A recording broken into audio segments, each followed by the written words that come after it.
ये नियम चाइना में भी फॉलो होता है, हांगकांग में भी होता है, ताइवान में भी होता है, कोरिया में भी होता है, जापान में भी होता है। इन लोग का सीधा है 15,000 के चीज को 30,000 बोलेगा। ये टैक्टिस होता है उन लोग का। कसम बता रहे हैं 1 रुपया नहीं बच रहा है। दुकान पे बैठे हैं, शाम का टाइम है, और वहां कोई अगर स्ट्राइक कर दिया ना, जेल डाल इसको। चाइना में इतनी प्रोडक्शंस क्यों होते हैं, साउथ कोरिया और जापान में क्यों होते हैं? इन लोग का सीधा है, पैसा आपको जानकारी है या नहीं है, उनका जो रेट है उतना ही लेंगे। इंडिया में देखना, भाप जाएगा, इसको कुछ पता नहीं है ना, तो 15,000 के चीज को 30,000 बोलेगा, कहेगा 30,000 में देते हैं, आपके लिए 25,000 लगा देते हैं। नहीं समझ में आ गया? मतलब अभी यूट्यूब पे हम लोग नहीं थे, तो बस विद्यार्थी जानते थे। आज से 5-7 साल पहले हम लोग नहीं थे। अब तो नॉर्मल आदमी भी जान जाता है, परेशान हो जाता है। एक जगह खरीदने का तो कह रहा है कि भाई 12,000 का है, आपको 10,000 में लगा देंगे। हम कहें कि हम स्पेशल क्या देख लिए आप हमारे में? ये टैक्टिस होता है उन लोग का। कसम बता रहे हैं 1 रुपया नहीं बच रहा है। दुकान पे बैठे हैं, शाम का टाइम है। अरे भाई साहब, झूठ बोलने वाले के लिए कोई टाइमिंग मायने नहीं रखता है यहाँ पे। दुकान बोलता है कि हम मिसाइल पे बैठे हैं, कि कुछ बैठे हैं, गद्दी पे। हाँ गद्दी, अब मिसाइल बोल दी, मिसाइल बने।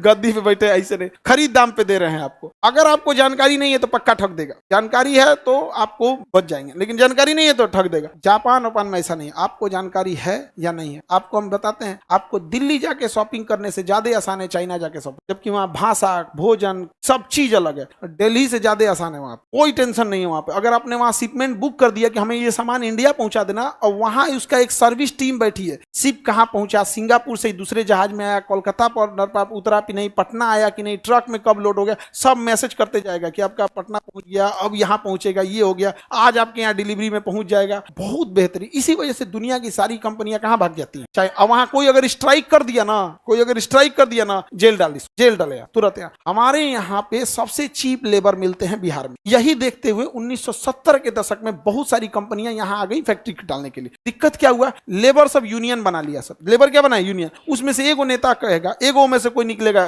खचरा एकदम। बारात में भी देखना एगो आएगा, इसे कोई आई खाना है, आई खाना से काम हो पाएगा हम लोग से, फेंक दे रहे, चल हड़ताल, नाक में दम करके रखते। भाई कंपनी का भी प्रॉफिट लॉस होता है, उसके भी उतार चढ़ाव होते हैं। हमारे भी घर में 7 दिन एक जैसे खाना नहीं बनता है, अपने घर में भी कभी खिचड़ी बनता है, नहीं बनता है। लेकिन अगर मजाल आप किसी कंपनी में बना दीजिए, देखिए क्या बवाल ना हो जाए आपको तुरंत यहाँ पे। चाइना में ऐसा नहीं, खाना है खाओ, नहीं तो तुरंत यहाँ से। और वहां पे अगर कोई कंपनी गई, सपोज कीजिए इंडिया से टाटा गया, टाटा को लगा कि ये मिस्त्री ठीक नहीं है, वो कहेगा कि ये ठीक नहीं, इसको हटाने से पहले एगो रिप्लेसमेंट आके रहेगा, सर इसके जगह ये काम करेगा, अब चल तुम पेपर वर्क कर। ये नहीं कि तुम हट जाओ तुम्हारा खाली, ना तुरंत देगा यहाँ, तुरंत यहाँ पे। और उसका सर्विस बुक से काट देगा, उसका सजा हो जाए, उसका एक अलग डिपार्टमेंट है, उड़थर करेगा, हॉल नंबर 6 में ले जाएगा। कौन ये तीनों, ये नियम चाइना में भी फॉलो होता है, हांगकांग में भी होता है, ताइवान में भी होता है, कोरिया में भी होता है, जापान में भी होता है, बहुत बेहतरीन ढंग से। अपने यहाँ ये सब कोई मतलब नहीं है, अपने यहाँ बस पैसा कमाने से मतलब। हर जगह ये, दूसरे से क्या करिएगा। पढ़ाई में देखो, फीस दे दिया बच्चा, एग्जाम में क्वेश्चन आए ना आए उससे क्या मतलब है। जबकि एक रिस्पॉन्सिबिलिटी बनती है,